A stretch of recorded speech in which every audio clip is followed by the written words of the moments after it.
Hello everyone, welcome back to Maths and Matrix. I'm back with the next session on NDA 2 2018 Mathematics Set A Paper Solving और इस session में हम solve करने जा रहे हैं क्वेश्चन नंबर 61 ऑनवर्ड्स।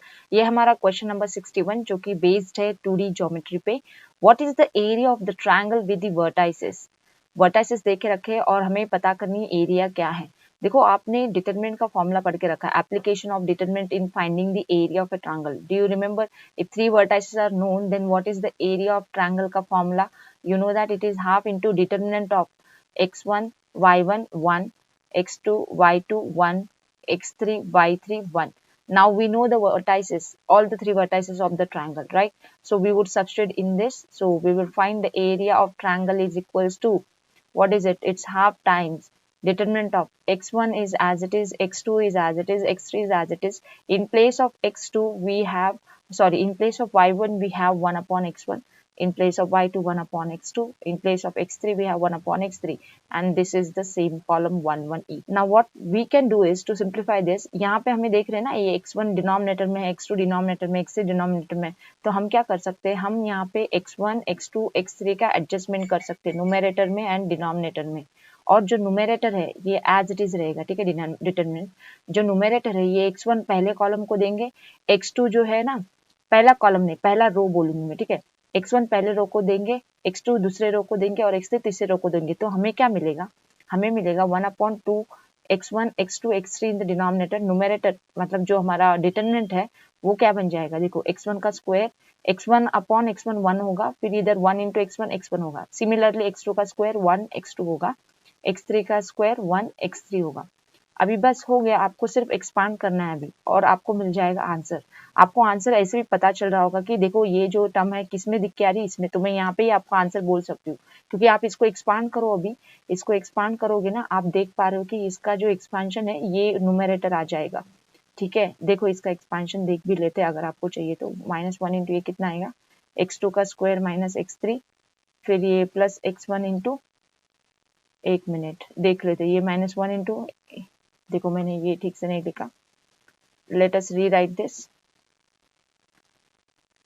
तो इसका हम एक्सपांशन लिख रहे हैं, तो x1 का स्क्वायर इंटू क्या होगा, x3 minus x2, then -1 into x2 का स्क्वायर इंटू x3, x2 का square into x3 minus x3 का square into x2, x2 into x3 का स्क्वायर, फिर प्लस x1 इंटू क्या आ रहा हमें, x2 का स्क्वायर माइनस x3 का स्क्वायर आ रहा।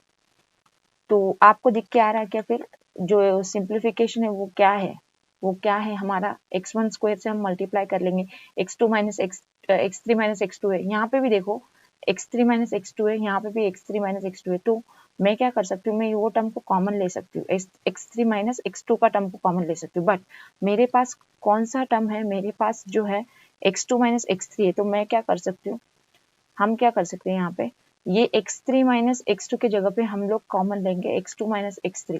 तो यहाँ पे क्या बच जाएगा, यहाँ पे बच जाएगा माइनस x1 का स्क्वायर। यहाँ पे क्या हो रहा, यहाँ पे x2 x3 को मैंने कॉमन लिया, ठीक है। तो ये प्लस हो जाना है x2 x3, क्योंकि मैंने बताया ना, मैंने यहाँ पे x2 माइनस x3 को कॉमन लिया, क्योंकि यहाँ पे क्या आना है, x3 माइनस x2 आना है ना। x3 माइनस, जब हम x3 x2 कॉमन लेंगे, अच्छा ये तो माइनस ही रहेगा, देखो क्योंकि यहाँ पे क्या हो रहा, x3 इंटू x2 का स्क्वायर है, x2 x3 को हम लोगों ने कॉमन लेना है इसमें से, और इसमें से x3 x2 को कॉमन लेना है। तो x2 माइनस x3 मिल रहा, जो कि मैंने बाहर निकाला हुआ, तो वो तो क्या आएगा, माइनस x2 x3 आएगा, ठीक है। और इसमें से हमने पॉजिटिव टर्म निकाल लिया है, तो बचेगा क्या, x1 into x2 plus x3 term बच जाएगा, उसमें से हमने x2 माइनस x3 टर्म निकाल लिया ना। तो देखो अभी नेक्स्ट लाइन पे आते हैं, फिर नेक्स्ट लाइन पे देख लेते हैं हमें क्या मिल रहा, 1/x1 x2 x3 जो है टू टाइम्स है ना। तो x2 माइनस x3 को हमने बाहर निकाल लिया है, और जो बचा है उसको हम लिखने जा रहे हैं, माइनस x1 का square minus x2 x3, then हमें क्या मिला था, ये था ना हमारे पास, प्लस x1 इंटू करना है हमें, plus x1 into x2 plus x1 into x3। चार टर्म है ना, चार टर्म में हमें क्या कॉमन दिख रही है, एज इट इज है, ये चार टर्म में हमें क्या कॉमन दिख रहा है, हमें माइनस के फॉर्म में टर्म्स चाहिए। तो हम क्या कर सकते हैं, हम इन दोनों को कंबाइन कर सकते हैं, x1 को कॉमन ले लिया, x2 माइनस x1 मिलेगा, है ना, और इन दोनों को कंबाइन कर लिया, इसमें से x3 को कॉमन निकाल लिया, x1 माइनस x2 मिलेगा। तो आप देख पा रहे हो ना, इधर इधर क्या हो रहा है, ये इधर x2 माइनस x1, हमें x1 माइनस x2 चाहिए, तो x1 माइनस x2 में अगर लिखूंगी इसको, तो इधर क्या बचेगा, माइनस x1 प्लस x3 बचेगा, मतलब मुझे मिलेगा x1 minus x2 into x3 minus x1। तो मेरा काम हो गया, पहला मेरे पास क्या था, x2 माइनस x3 था, और यहाँ पे डिनोमिनेटर में 2 अपॉन x1 x2 x3। देखो आपको समझ में आ गया ना, क्लियर है ना इसका सिंप्लीफिकेशन, ठीक है। तो आंसर तो कंफर्म है, ऑप्शन डी है, आप अपनी एंड से भी एक बार सिंप्लीफाई कर लेना, यहाँ पे इनटू है, ठीक है, क्लियर है बात। देखो अभी नेक्स्ट क्वेश्चन पे आते हैं, हमारा 62 से क्वेश्चन है, if y axis touches the circle, ये है equation of circle, then normal at this particular point intersect the circle at which point. इसको इमेजिन करो, बहुत ही आसान क्वेश्चन है ये। y एक्सिस क्या कर रहा है, टच कर रहा है सर्कल को, मतलब इस तरह से है, ये इधर फर्स्ट क्वाड्रेंट में हम लोग सर्कल ले सकते हैं, यहाँ पे y एक्सिस टच कर रहा, तो यहाँ पे समझो ये पॉइंट है ए, इस ये है टैंजेंट ना, y एक्सिस क्या हो गया, टैंजेंट। अभी नॉर्मल क्या रहता है, परपेंडिकुलर टू टैंजेंट लाइन, तो ये हो गया नॉर्मल, ठीक है। तो नॉर्मल जो है सर्कल को कहाँ कहाँ पे इंटरसेक्ट कर रहा है, ए में और बी में। नॉर्मल और टैंजेंट दोनों एक दूसरे को इंटरसेक्ट करते हैं पॉइंट ऑफ कांटेक्ट पे, जहाँ पे टैंजेंट टच कर रहा है सर को, वहां पे नॉर्मल और टैंजेंट इंटरसेक्ट करते हैं, है ना। तो पूरा नॉर्मल जो है सर्कल को, ए बी नॉर्मल कहाँ कहाँ टच करा, 2 पॉइंट पे टच करा, तो हमें निकालना क्या है यहाँ पे, वही पॉइंट बी निकालना है, पॉइंट बी के कोऑर्डिनेट्स निकालने हैं, ठीक है। तो आप लोगों को तो पता है ना, जब equation of circle x square plus y square plus 2gx plus 2fy plus c equals to 0 होता, तो सेंटर का फॉर्मूला क्या होता है, सेंटर का फॉर्मूला होता है minus g by minus f, but यहाँ पे इक्वेशन कैसा है, gx fy है, 2gx की जगह पे gx है, 2fy की जगह पे fy।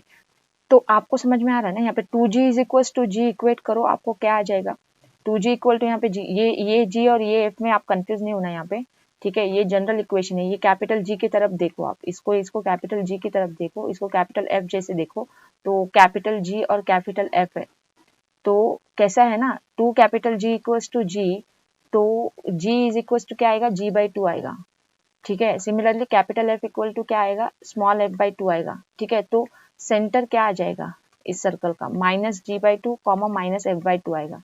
आसान है ना, देख पा रहे हो कि नहीं, देख पा रहे हो कि नहीं, समझ में आ रही है क्या बात।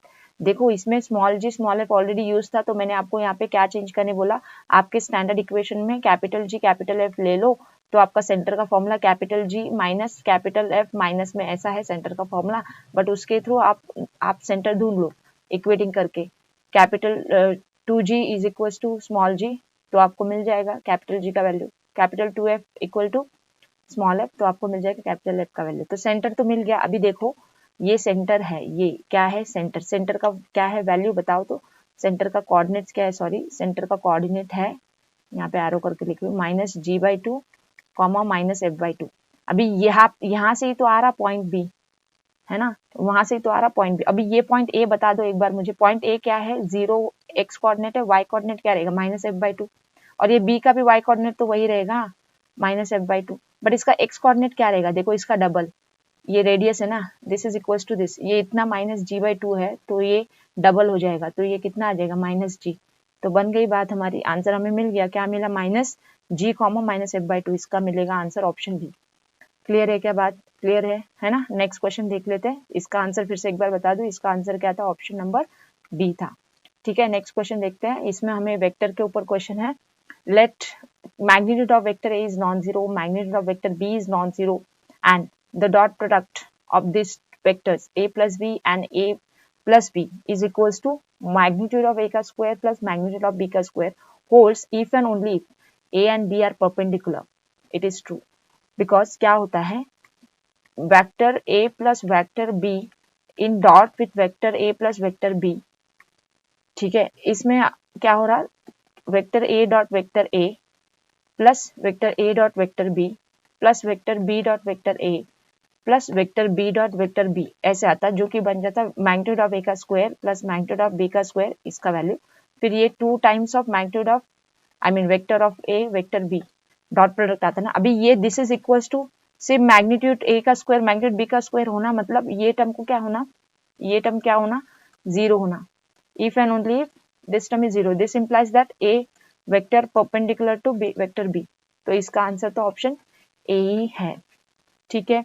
देखो नेक्स्ट क्वेश्चन पे आते हैं, नेक्स्ट क्वेश्चन है हमारा क्वेश्चन नंबर 64, आर वेक्टर देखे रखा है एंड पूछा गया आर का dot with I plus J plus के वेक्टर। सिंपल सा क्वेश्चन है, एक्स आई कैप प्लस वाई जे कैप प्लस जेड के कैप का डॉट लेना है हमें, किसके साथ, आई cap plus j cap plus K cap के साथ लेना है डॉट। कर लो फिर, आई डॉट आई आपको पता है 1 होता है, जे डॉट जे 1 होता है, के डॉट के 1 होता है, तो यहाँ पे सिर्फ x, x into 1 x, y into 1 y, z into 1 z, x plus y plus z, option D.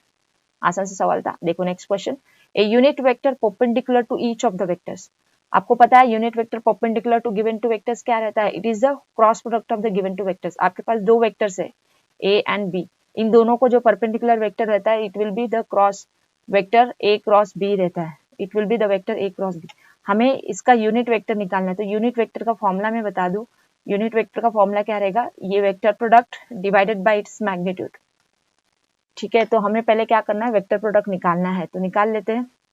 आई जे के लिख लो, ये 2 माइनस 1 1, फिर 3 माइनस 4 माइनस 1, ये एक्सपांड कर लो, क्या आएगा देखो, एक्सपांड करते हैं नेक्स्ट लाइन पे, आई कैप इंटू क्या आ रहा हमें, minus 1 into minus 1 1, then plus 4, then minus J cap into minus 2 minus 3 plus K cap into minus 8 plus 3, ये क्या आता है देखो, 5 I cap minus 5 into plus 1, अच्छा minus 5 into minus 1 plus 5 J cap, then minus 5 K cap, ये आता क्या आता, वेक्टर। इसका मैग्नीट्यूड निकाल लो, magnitude of this cross product, इसका मैग्नीट्यूड क्या आएगा, रूट ऑफ 5 का स्क्वायर 25 25 25 है ना, root of 75 that is 3 times of 25 that is 5 root 3 magnitude आता। तो आपको समझ में आ गया। फिर यूनिट वेक्टर का फॉर्मूला लगा दो, 5 कॉमन आ रहा, 5 कट भी जा रहा, तो 1 by root 3 into i cap j cap minus k cap. समझ में आ गया क्या आंसर आएगा, 1 by root 3 times i cap plus j cap, i cap plus j cap minus k cap. देखो ऑप्शन ए में है, देख लिया। देखो नेक्स्ट क्वेश्चन आते हैं 66, मैग्नीट्यूड ऑफ ए दिया हुआ है, बी दिया हुआ है और magnitude of a minus b भी दिया हुआ है, then what is the value of magnitude of a plus B.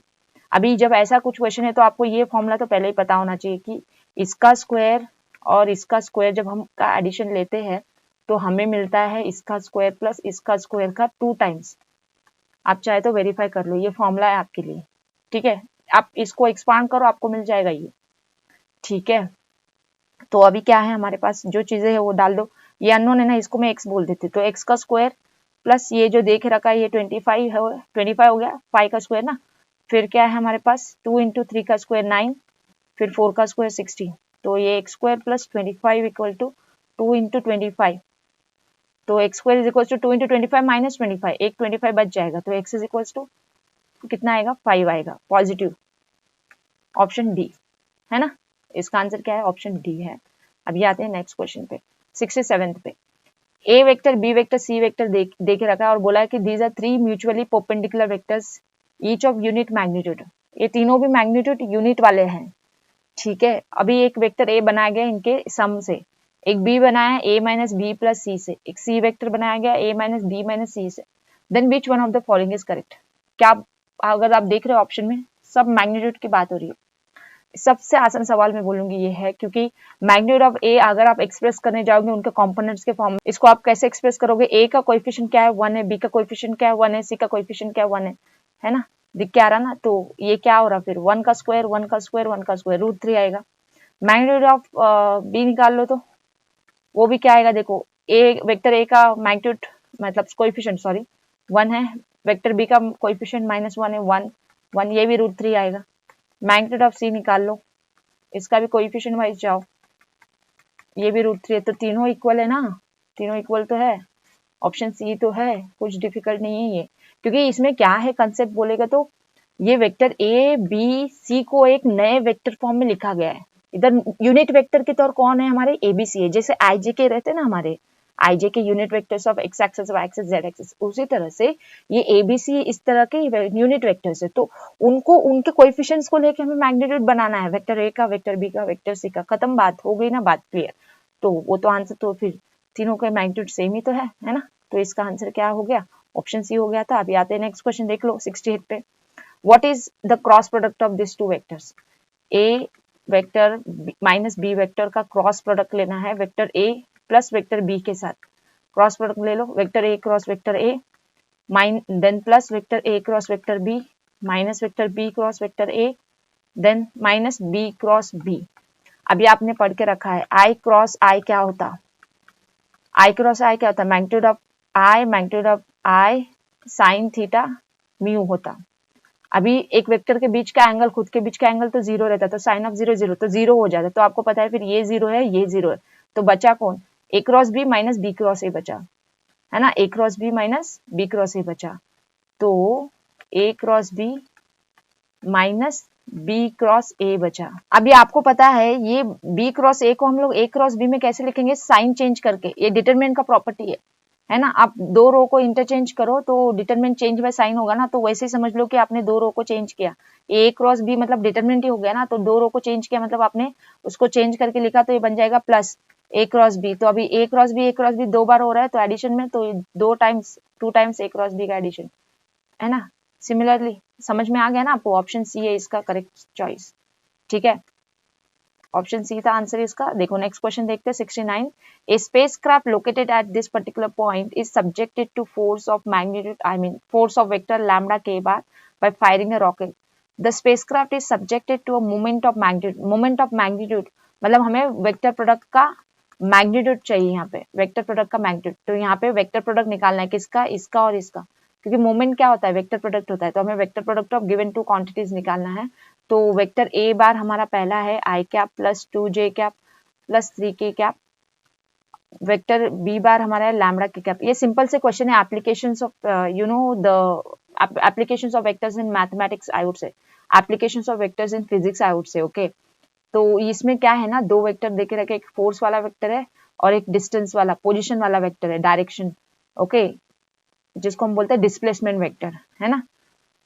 तो दो वेक्टर्स देके रखे हमें और पूछा क्या गया, मोमेंट ऑफ फोर्स क्या रहता है, ये मैग्नीट्यूड होता है, ये मोमेंट ऑफ फोर्स क्या रहता है, वेक्टर क्वांटिटी होता है, तो क्रॉस प्रोडक्ट से आता है। अगर जैसे कि सिंपल बोला होता है वर्क क्या होता है, स्केलर क्वांटिटी होता है, तो डॉट प्रोडक्ट करके आता वो, ठीक है। सिंपल सा एप्लीकेशन ऑफ वेक्टर्स है हमारे फिजिक्स में, ठीक है, तो वो आपको ध्यान में रखना है। सिर्फ यहाँ पे हमें क्या करना है, क्रॉस प्रोडक्ट निकालना है। चलो निकाल लेते हैं क्रॉस प्रोडक्ट को फिर, और उसके बाद हम उसको निकालेंगे मैग्नीट्यूड, ठीक है। तो उसका क्रॉस प्रोडक्ट के लिए हमें चाहिए आई जे के, फिर 1 2 3 फिर 0 0 लैम्डा है, इसको एक्सपांड कर लेना है हमें। तो आई कैप इंटू क्या आ रहा है, देखो 2 lambda minus 0 minus J cap into क्या आ रहा है, देखो 1 लैम्डा माइनस 0, फिर के कैप इंटू क्या आ रहा है, देखो 0 माइनस 0 0 आ रहा है, तो ये क्या आ रहा है हमें, ये हमें आ रहा है 2 लैम्डा आई कैप माइनस लैम्डा जे कैप, ये आ रहा। तो अभी इसका मैग्नीट्यूड चाहिए ना हमें, magnitude of a cross b निकाल लो इसका मैग्नीट्यूड, तो इसका आएगा 2 लैम्डा का स्क्वायर मतलब 4 लैम्डा स्क्वायर प्लस लैम्डा का स्क्वायर लैम्डा स्क्वायर, तो ये आ जाएगा √5 लैम्डा स्क्वायर, जो कि है √5 times lambda, that is the option number C. आसान सा सवाल था, है ना, आंसर क्या है, ऑप्शन नंबर सी है इसका। अभी देखते हैं हम next question, that is the question number 70। In a triangle ABC if taken in order, consider the following statements. Consider the following statement. Vector AB plus BC plus CA is equals to 0 vector. Vector AB plus vector BC minus CA is equals to 0 vector, और AB minus BC plus CA equals to 0 vector, और BA minus BC plus CA equal to 0 vector. ये triangle law of addition के ऊपर का base question है। So to answer this question, what we would be using is, we would be using the triangle law of vector addition, जिसमें दो vectors express किए जाते हैं डायरेक्शंस में, और थर्ड वेक्टर जो रहता है वो स्टार्ट होता है starting point of first vector से और एंड होता है and point of second vector से। तो ये होता है हमारा ट्रायंगल लॉ। अभी ऑर्डर में नाम दो ए बी सी, ठीक है। तो ये रफ फिगर अभी भूल जाओ, ये है हमारा वेक्टर का figure, vector triangle law of vector addition का फिगर। तो अभी इसमें देखो vector A B plus vector B C का एडिशन क्या देता, वेक्टर ए सी देता, ठीक है। तो vector A B plus vector B C minus A C is equal to 0 vector होना। भी माइनस ए सी के ऑप्शन से नहीं, सब सी ए के ऑप्शन से, तो सी ए के ऑप्शन के लिए हमें क्या करना होगा, साइन चेंज, वेक्टर है ना, साइन चेंज होगा, ये प्लस हो जाएगा, vector C A equals to 0। तो क्या सही है फिर देख लो, पहला स्टेटमेंट ही सही है, दिख क्या है क्या आपको, पहला स्टेटमेंट ही सही है कि नहीं, पहला स्टेटमेंट सही है। तो ऑप्शन क्या है इसका, 1, ऑप्शन ए। और कुछ दूसरा पॉसिबल है क्या, चेक कर लो, और कुछ दूसरा पॉसिबल होने के चांसेस ही नहीं है। A B plus B C equal to A C होता, A B plus B C is equal to A C, तो ये तो नहीं आएगा, है ना। A B plus B C होना चाहिए था, B A minus B C, B A मतलब माइनस बी ए होगा, फिर plus B C minus C A. ये माइनस, देखो ये इसको हम लोग कोई और ढंग से लिखना चालू देखते हैं। माइनस बी ए लिखेंगे, फिर ये प्लस बी सी रहेगा, फिर ये माइनस माइनस नहीं प्लस सी ए ही है, तो ऐसे आएगा ना, बट उन्होंने ऐसे दिया है तो ये भी पॉसिबल नहीं है, तो ये तीनों तो पॉसिबल नहीं है, तो ये की सही है इसमें। क्लियर है बात, तो ऑप्शन 1 है इसका करेक्ट आंसर। क्लियर है, तो इस सेशन में हमने कंप्लीट किए कितने क्वेश्चंस, क्वेश्चन नंबर 61 से लेके हमने कंप्लीट किए 70 तक। नेक्स्ट सेशन में इधर जल्द लेके आऊंगी आपके लिए, जिसमें मैं कवर करूंगी 71 से 80 नंबर का question. So stay tune for that with me on my channel and do not forget to like the session, share it with your friends and subscribe to this YouTube channel who is helping you out with your preparation towards Indian mathematics. Thanks for watching this video guys. I would meet you in the next session.